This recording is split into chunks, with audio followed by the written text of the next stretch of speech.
Il paraît que le canon français dérange. Moi, je dis qu'il faut envoyer une invitation à Sandrine et à Mathilde pour les décoincer.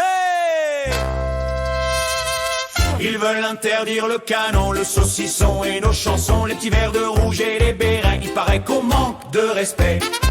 Ils disent que la fête du canon est un symbole d'oppression, une assemblée de fachos en béret noir et gros sabots. Tu sais où je vais leur mettre mon sabot, nom de Deuce? Oh, fan de chichou, faut pas pousser, on va quand même pas s'excuser. T'aimais la fête et les copains, les bouts de cochon et le bon vin. Touche pas au canon français, celui qu'on partage à l'amitié. Dans nos villages, on reste français. On lève nos verres sans se cacher. Vive le canon français.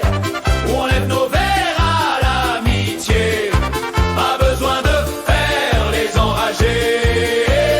Nous, on préfère rigoler. Allez, remplissons les verres avant qu'ils taxent l'apéro.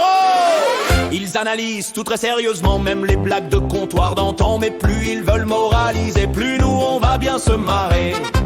À force de tout déconstruire, ils en oublient la joie et le plaisir. Chez nous quand le canon chantonne, c'est toute la France qui résonne. Touche pas le canon français, celui qu'on partage à l'amitié. Des férias jusqu'au bal d'été, ça fait danser même les coincés. Vive le canon français, accordéon et trompette levée.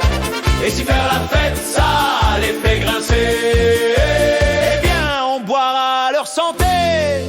Et Manon, on l'invite Manon. Touche pas le canon français, celui qui nous fait danser.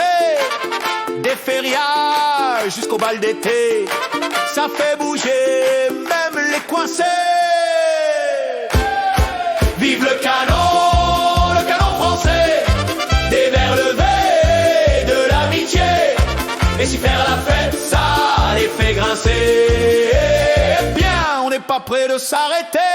Allez les copains, pour moins de moraline et plus de rigoline affirmée, tous en soutien pour le canon français. Sinon, on finira tous avec un torchon sur la tête. La la la.